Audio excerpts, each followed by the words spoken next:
ก่อนเข้าเทรดในตลาดทุกๆครั้งต้องเช็กอย่างแน่เป็นอันดับแรกจึงจะสามารถมีกำไรและอยู่รอดกับตลาดได้เดี๋ยวมื้อนี้คิมจะมาอธิบายให้ทุกคนฟังนำกันและเป็นสิ่งที่คิมนำใช้ตลอดและเช็กตลาดทุกๆครั้งก่อนเข้าเทรดหรือว่าเข้าสร้างกำไรนั่นเองสิ่งแรกเลยที่คิมจะเช็กนั่นก็คืออารมณ์ของตนเองอารมณ์ตอนนี้เฮาพร้อมเข้าตลาดหรือบ่มีความโลภหลายหรือใจร้อนหลายเกินไปหรือว่าอารมณ์ปกติ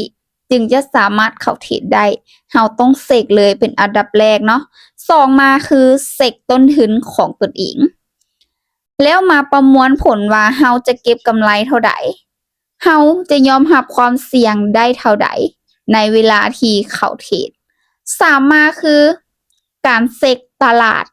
ทุกๆครั้งก่อนที่จะเข้าเทรดสำคัญเลยทุกคนการเช็กตลาดเฮาจะกดเช็กว่าตลาดในมื้อนี้ผันผวนหรือบ่สวิงแฮงบ่นิ่งหลายบ่อันนี้เฮาต้องกดเช็กให้ดี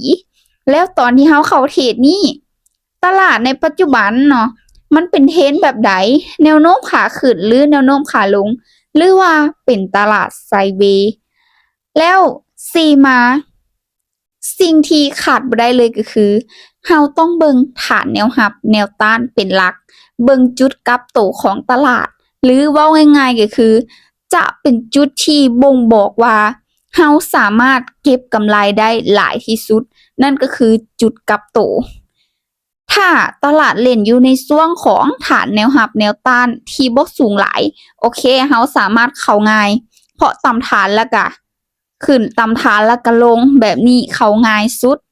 5เฮาต้องเช็กวินัยเกี่ยวกับการเข้าเทรดหรือว่าการวางแผนของตนเองถ้าได้ตามเป้าเฮาจะหยุดหรือบ่หรือว่าไปต่ออันนี้ควรเช็กก่อนเนาะมันก็ขึ้นกับสภาพจิตใจของแต่ละคนนั่นแหละถ้าเกิดความโลภหลายถ้าได้ตามเป้าแล้วบ่หยุดก็ถือว่าเสี่ยงต่อพอร์ตของตัวเองถ้าว่าได้ตามเป้าแล้วหยุด